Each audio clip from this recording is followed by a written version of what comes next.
नीलचक्रे हो देख उड़ुछि बाना नीलचक्रे हो पतित पावन पतित पावन पतित पावन नामटी जाना नीलचक्रे हो। ये नीलचक्र रे जो पतित पावन बाना उड़ुछि पतित मान को पावन करने उद्देश्य रे महाप्रभु ये बाना को उड़े था। बाना फर फर होकर पतित मान को जमी हाथ ठारी डाकी थाए आस आस बोली पातकी मान को डाकू अच्छी परी संगात अना।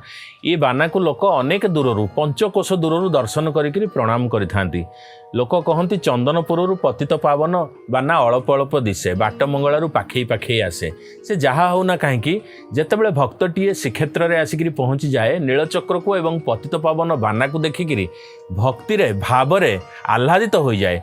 तेणु से बानार रंग अनेक प्रकार शुद्ध बा सात्विक वर्णर बाना नीलचक्र रे बंधा होता है। एमती नुह जे बाना नील कलर बा कला कलर कृष्ण वर्णर बा खैरिया कलर चॉकलेट कलर एमती बाना बंधा जाएनी। श्रीमंदिर ऊपर जो बाना उड़ी थाए से बाना साधारणतः लाल रंगर अनेक भक्त देखा पाती कहीं लाल रंगर वेवलेंथ अधिक थाए अनेक दूर पर्यंत देखा जाए। नीलचक्र बाना नालिया बंधु देखे ताकू 22 पाहांच खसड़ा बंधु चढ़ ताकू यही भाव में शुणा मिले। तेणु नीलचक्र बानार रंग नाली वर्णर खाली जे बंधा होता है ताहा नुह सात्विक वर्ण भितर आमर रही लाल रंग पीत वर्ण बा हलदिया रंग एवं शुभ्र वर्ण जोटा धला रंग यही भाव में 3 प्रकार बाना बंधा जाए बा लाल आउ धवल रंगर मिश्रण में प्रस्तुत होउथुबा कलर जोटा पीत वर्ण। तेणु हलदिया बाना मध्य बंधा जाए। तेणु जेते बाना भी बंधा जाए ता भितर विशेष भाव में लाली रंगर पताका देखा मिलता है। अनेक भक्त मानसिक करी लाल कपड़े निर्मित होता बाना को नीलचक्र चूड़ारे बांधिबा पई प्रदान करितांती। तेणु से जहाँ होना कहीं महाप्रभुंकर पतित पावन बाना जी की पतित मान को उद्धार करिथाए बोली कहा जाए। तेणु पतित पावनी जी रही माँ गंगा पतित मानक उद्देश्य रे जो बाना फर फर होकर नीलचक्र रे उड़ू थाए। नीलचक्र होउचंती चक्र नारायण।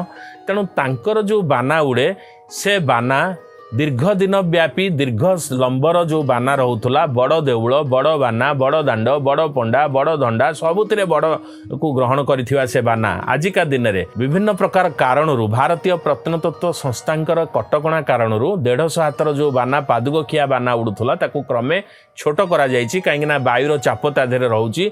सेथिपई बानार दैर्घ्य सर्वाधिक आजिका दिन में 14 हाथ भितर सीमित रही एवं ए बाना लाल कलर एवं धवल बा धड़ा कलर एवं पीत वर्णर 3 वर्णर बाना आजिका दिन में देखा मिलूँ।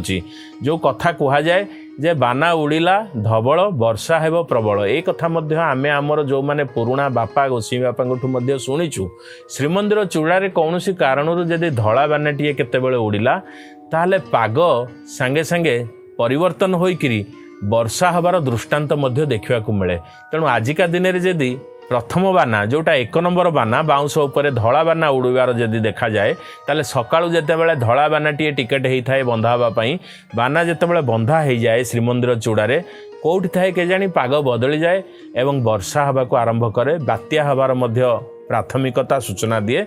से जहाँ होना कहीं एभली शुणा मिले कहीं यह अनुभव युक्त अनेक समय भक्त मैंने भी अनुभव करछंती नीलचक्र चूड़ारे जेतेबेले बानाटीए धड़ा बंधा होता है सेतेबेले वर्षा हवा अवश्यंभावी होता है एवं वर्षा मध्य होता है यह आम देखीचु। तेणु कहुए बाना उड़िला धवल वर्षा हब प्रबल। आउ पीत वर्णर बाना हलदिया रंगर बाना मध्य बेले बेले बंधा होता है मंदिर भितर आउ लाल रंगर बाना ता सहित आउ अनेक प्रकार रंगर बाना मध्य रही जे कि विभिन्न गाँ गंडारे ठाकुराणी मंदिर में बंधा होची। किंतु श्रीमंदिर जेहेतु सात्विक भावापन्न जे सात्विक रंग भितर आमर रहउचंती लाल वर्ण एवं लाल सहित धवल मिशा गोलापी वर्ण रोची हलदिया रोची धवल रोची। तेणु यही रंग व्यतिरेक अन्य कौन सी रंगर बाना नीलचक्र रे बंधा हाँपाई योग्य विवेचित हो न थाए। तेणु महाप्रभुंकर ये पतित पावन बाना जो बाना को दर्शन मात्र के भक्त साजुज्य मुक्ति मध्य लाभ करिताए।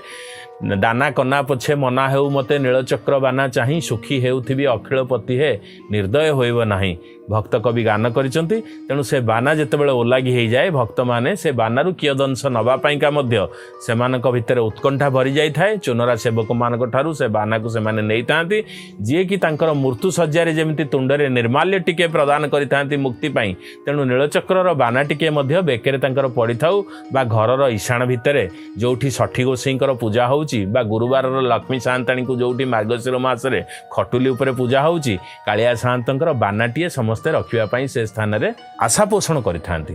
जय जगन्नाथ।